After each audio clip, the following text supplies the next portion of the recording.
pressing issue in Syria now. We have a lot of turmoil. Senator John McCain has just come out and is advocating that the U.S. get involved in Syria and helping the rebels with military airstrikes. How do you feel about that, being that you have such a extensive military background? Well, I'd be hesitant for us to take sides in some of these conflicts, because I think sometimes we look and see Assad, who's definitely a bad guy, and we think that the people fighting him must therefore be good guys, must be Democrats. And in that part of the world, that's really not the way it ends up working out. And I kind of fear that some of those people who are opposing Assad were some of the same people who were fighting against us when we were in Iraq. So I don't have a good enough sense about the opposition to say that we should jump in on their side. And I think that as a general matter, the kind of taking out these dictators and then creating better societies in that part of the world is much more difficult than sometimes we think. Now, do you think if they were to get involved, the U.S. were to get involved in Syria, you think we may see the same thing that happened in Libya, that you have something like the Muslim Brotherhood come in and it's more of an unruly government than anything? It's possible, and that's the thing. When we talk about democracies in this part of the world, you can go vote, and that's part of it. But you got to have an appreciation for individual rights and liberty, and it can't just be my mob against your mob. And I kind of feel in Libya that's what you saw. You just saw a couple warring factions, and you'll probably see the same thing in Syria. And so for us to get involved in that, I'm just not sure that that's the wise thing at this point. Now, you're running for Congress. Mind you, come next year, if you're voted in Congress, what are you going to do about this the surplus? I mean, I'm sorry, the bonuses that members of Congress get.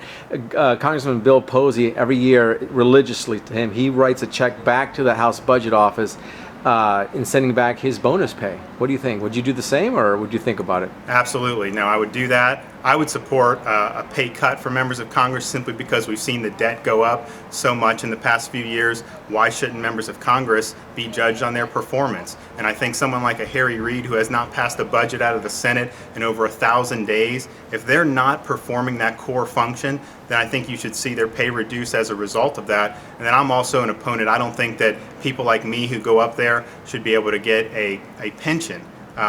Pension for politicians. Someone like a Barney Frank, he's going to have a much better pension than some combat Marine who's done multiple tours and retires as a gunnery sergeant, and that just doesn't sit well with me.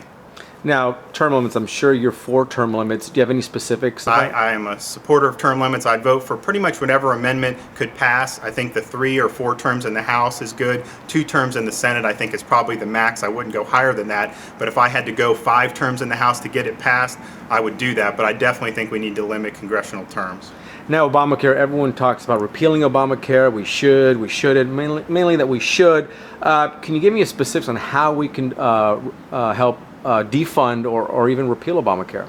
Well, obviously we need to win in 2012, the White House, the Senate, and keep the House. But then when you get there, a full repeal would be great. I think you can use reconciliation in the Senate to do that, since they used it to pass at least part of it in the House. But part of the problem with Obamacare is this huge amount of authority that's been given to Kathleen Sebelius and the bureaucracy. She's essentially legislating all these rules on us, and you know what? None of us have ever voted for Kathleen Sebelius to be in that position, and we can't hold her accountable for anything she does. So I think Obamacare, Dodd-Frank, any of these huge pieces of legislation, bureaucrats have to be accountable, and members of Congress should be making these decisions, not subcontracting all this stuff out to the bureaucracy.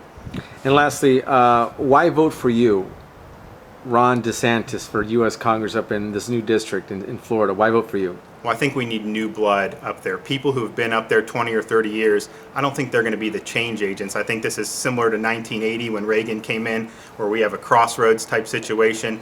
We need people who are conservatives to go up there and really stand for bold change. I'm not a politician. I've never run for office before. I'm a citizen. I'm a veteran. But you know what? I think that's what the Founding Fathers intended, that different citizens would step forward, would serve, and then would come back and live under the laws that they passed. Cool.